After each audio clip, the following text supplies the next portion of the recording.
Баршаңызға сәлем. Бүгін сіздермен қайнатпалы креммен жасалатын өте нәзік бөлкелердің рецептісімен бөлісетін боламын. Видеоны соңына дейін қараңыз. Ең алдымен бізге ұн қажет болады, дрожж, қант, жылы сүт, сары май және тұз қажет болады. Бірінші кезекте жылы сүтімізге 1 шай қасық қантымызды қосып, дрожжды қосып, жақсылап араластырып апара жасаймыз. Бетін жауып 10 минут шамасына қойып қоямыз.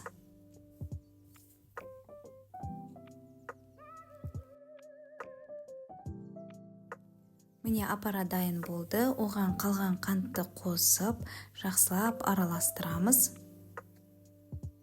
Содан кейін майымыздың жартысын ғана қосып, оған шетінен аздан ұнды қоса отырып, жұмсақ қамыр илейміз.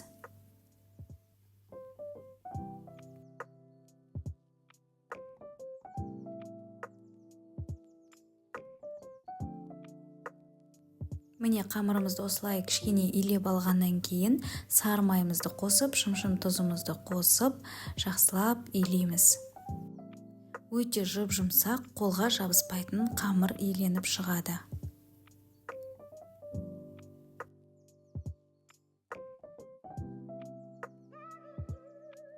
Келесі кезекте бетін жауып, 1 сағат шамасына қойып қоямыз. Келесі қайнатпалы кремді жасауға кірісеміз. Ол үшін бізге сүт, қант, кукуруз крахмалы, жұмыртқаның сарысы және сары май қажет болады. Ең алдымен жұмыртқаның сарысын және қантты крем жасайтын ыдысқа құйып, жақсылап араластырып аламыз. Содан кейін сүтті аздан ғана қосып, жақсылап араластырамыз. Орташа отта қыздыруды бастаймыз. Кукуруз крахмалын қосып аламыз бірден.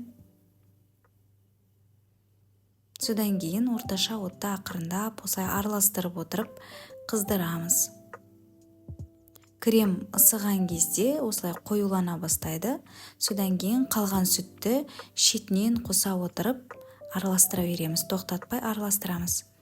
Өте қоюланып крем дайын болған кезде ең соңынан сары майды қосамыз.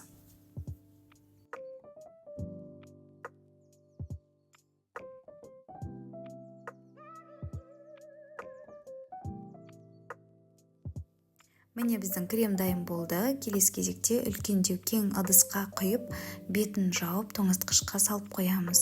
Өйткені қамыр илеген кезде, қамырдың ортасына жаққанда ыстық болып ағып кетпес үшін.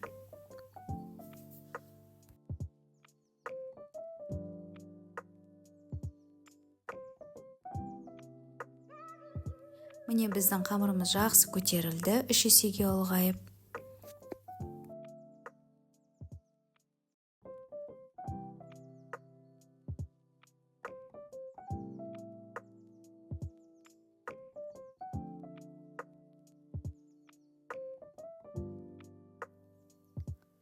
Міне қамырымызды жайып бастаймыз.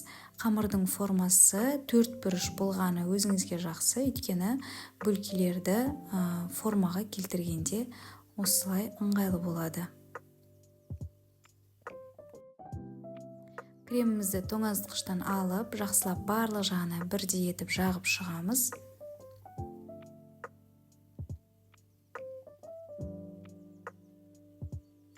Содан кейін осылай видеодағыдай рулет етіп орап шығамыз.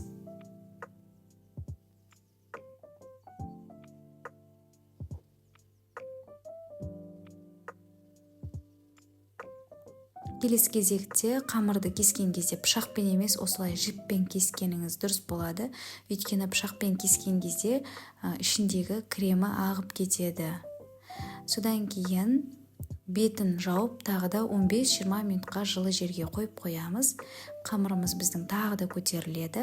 Енді духовкаға 180 градусқа 30-40 минут шамасында пісіріп аламыз. Міне біздің бөлкелер керемете болып пісіп шықты. Бетіне сахарный пудра қалауынша әрлеп бере берсеңіз болады. Бұл бөлкелер өте нәзік, өте жұмсақ болып шығады. Тәттіні қатты ұната бермейтін жандарға осы рецептпен жасап көріңіз. Қазақ тілді контенттерді қолдау белгісі ретінде менің каналыма тіркеліп қойыңыз, лайк басып, пікіріңізді қалдыра отырыңыз.